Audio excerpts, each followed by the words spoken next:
Hello, welcome back. I'm Tanya from Tanya's Witchy Kitchen, and how are you doing today? I thought I'd give you a break with some soaps last week. I hope you enjoyed it. There were some different videos. I have a couple other, I have a bunch of other non-soap videos, but maybe another couple herbal spotlights before the fall and everything's dead. Does it seem like it's going to be an early winter to you? It sure does to me. This weather's been crazy again. Year 2 of crazy weather. This is not our typical August. It's just, yeah. But anyway, I was talking to a friend, and we were discussing how kids complain, when things don't go their way. And they can't do, not don't go their way. Like, okay, let's not even take kids. Let's take adults. They're stuck in the situation, but they don't want to do anything to change it. They don't want to do anything to make it better. They just want to complain about it. Well, we all know complaining doesn't get you anywhere except making a complainer of the person you're complaining to. It's kind of like putting the blue paint on the little kid's hands and showing them how germs travel. Negativity is the same way. You go and complain about somebody, and then you put that person, you kind of, I don't know, you don't bring them down, but you bring them down to your level, and then they start complaining, and then pretty soon it's the plant. Oh gosh, what is that 3-2-1 penguin show? Some Carnival of Complaints. Have you seen that? Sorry, it's a Veggie Tale, one of those. yeah, Carnival of Complaints. It's awesome because what it is everybody is fed. They have these headphones on, and all they hear is this constant complaining, right? So pretty soon they're complaining about all the rides, and they don't want to go on the rides. But the one or two, is it one penguin or two? One for sure. He doesn't get a headphone because they don't have enough, and so he is like wondering why they're complaining. What's all this complaining about? I want to go on the rides. I want to go on. This is a good ride, Kind of the same thing. You start complaining, and it keeps going. It snowballs, and you have this household of complainers. That's my house lately. But seriously, if you're going to complain and not do anything about it, what is the point? What is the point? Let's go back to the last week. Just do it. If there is some things we can't fix, there are some things we can't change, right? But there are things we can change, right? Like sometimes you can't fix you can't change your financial position just yet because you're there. But the kitchen sink that's broke, you could possibly YouTube it, and you might be able to fix it or call a plumber. That is fixable. This is maybe a long-term fix, right? Sometimes you can't get out of your job right away because it's a good job and it's providing and you can't. It's just how it is, right? But you could possibly set goals aside to get to a new job, to get to more of a job that you enjoy. It might not happen in a week or a month, even 6 months, but possibly you can get there. But complaining and bitching about your job, what's the point? If you're not going to do anything, there's no point. There's no reason. You're just spreading negativity into the universe. And believe me, there's so much negativity out there, we don't need any more added. No. So it's a really tough thing. But just do it. So if there's something, you don't have to for me. Don't do it for me. But if there's something has been driving you nuts, right? And see if there's a way for you to change it. And think outside the box. Because sometimes the typical approach doesn't work. But maybe there is a creative approach that you can make it and make a change. Or set goals aside to achieve what you want or get there. Because let me tell you, when you hear about corporate jobs, right? You have to start at the bottom. You have to start in the mailroom to climb the ladder. Well, just make those steps. Pretend you're in the mailroom. How do you want to get to the top? How are you going to get to the top? By working? but you also need goals. You need to know what you need to do. And sometimes little steps work better for some people, little steps, little goals. And sometimes other people need bigger. They can set the bigger goals and they're happy with that. I'm kind of a day by day person. Lately, cleaning my house. So that's my goal. It's not really a life changer, but that's my goal, is to start seriously cleaning my house. And so keeping down the fundamentals, keeping certain things clean, and then hitting some high points once a week, hopefully. I mean, it's really not like I want my dream job and I want to work in a corporate office for some big wig and, take notes and bring them coffee. That's not a thing anymore. Well, maybe it is. I don't know. I've never been to a corporate office. So, but yeah, I mean, it doesn't have to be big. It doesn't, it can be small. But sometimes instead of bitching about it, just do it. Sorry about the cussing.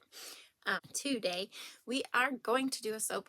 We are going to start the fall soaps, because damned if it doesn't feel like fall to me. We have leaves changing. We have low temps. It feels like fall. So, 3 things. Dream big. Be true to you. You are worth it. And let's go check out the new I Smell Fall soap. And to our soap. I think the fragrance oil of this is called I Smell Fall or Smells Like Fall. I can't find my bottle, so I'm sorry. But anyway, for my fall soaps, I decided I was going to use powdered buttermilk and cocoa butter. Change around the shea for the cocoa butter. Just because it's a heavier butter, and sometimes it makes a difference in your soaps.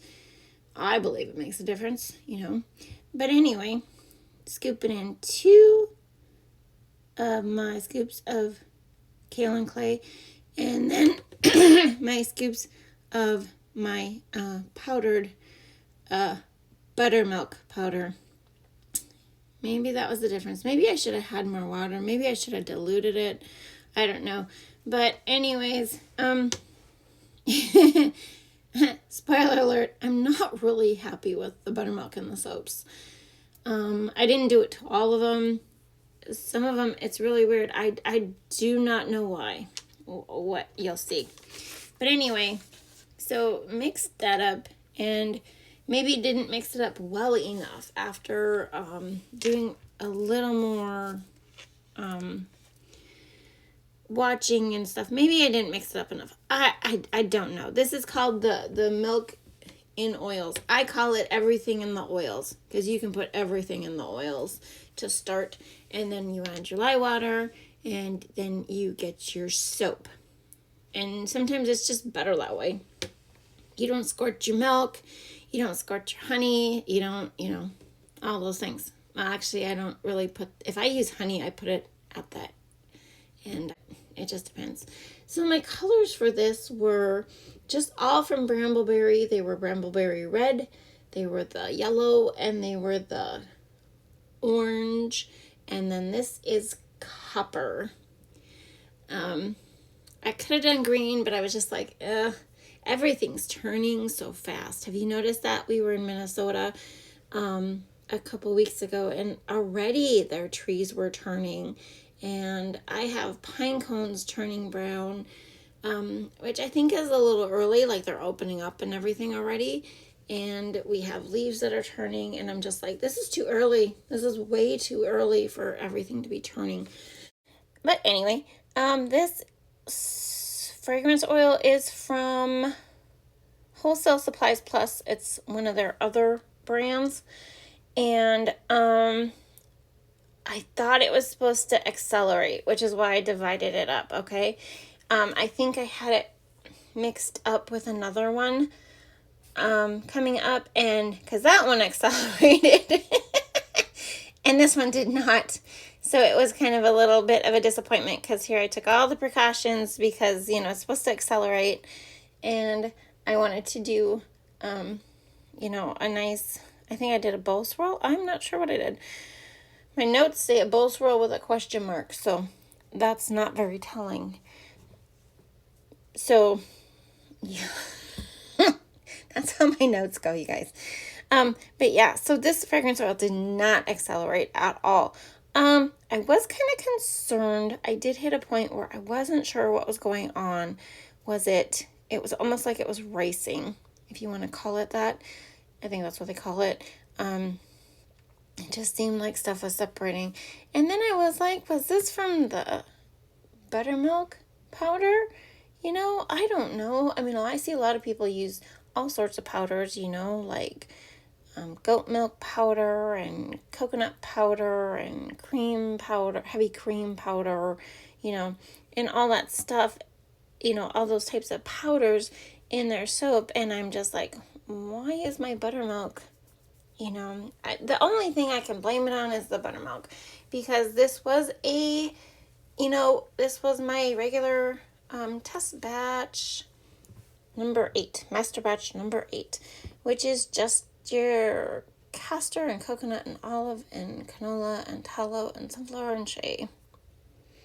Used it before. It was used for I don't even know right now. Sun and sand, aloe and mint, tropical vacation. I think Kentucky bourbon actually. Yeah, so it's definitely a seasoned soap batter. trying to get some favorites out of these test batches. These master batches is what I call them. But and then you saw me take the immersion blender to it because I was just trying to thicken this up for this bowl swirl. But that is not a very good red, is it? Oh, wait, that was the copper. Okay, that was the copper. Yeah, that was the copper. No. What do I say? I can't say it. It's just, yeah, and you do that and you just never know how blended did it really get, because like I said, this was really thin. I wasn't expecting it to be thin. And, then muddy soap is not pretty. And I've been trying to think of a name for the website for all these, some of the soaps that I don't like. They're not pretty. They're excellent soaps. Like, excellent. What is a soap supposed to do? It's not supposed to be pretty. It is supposed to, bubble and clean. That's what it is supposed to do. It's supposed to clean, right? In the end, I just like pretty soaps. So what do I call the ones that I don't like? Ugly ducklings. They don't look pretty, but they will be fabulous at the end, I don't know. If you have some suggestions, let me know. I don't know what to call them. Katie at Royalty Soaps, because she's the Duchess of Suds, so she calls her soaps that are not her top quality, or they don't turn out the best, she calls them her peasant soaps, which is super cute with the theme of her soap business. Yes, it was so liquid. So I wasn't gonna sculpt the top or anything. I just it was so liquid. Like, I was like, what the heck?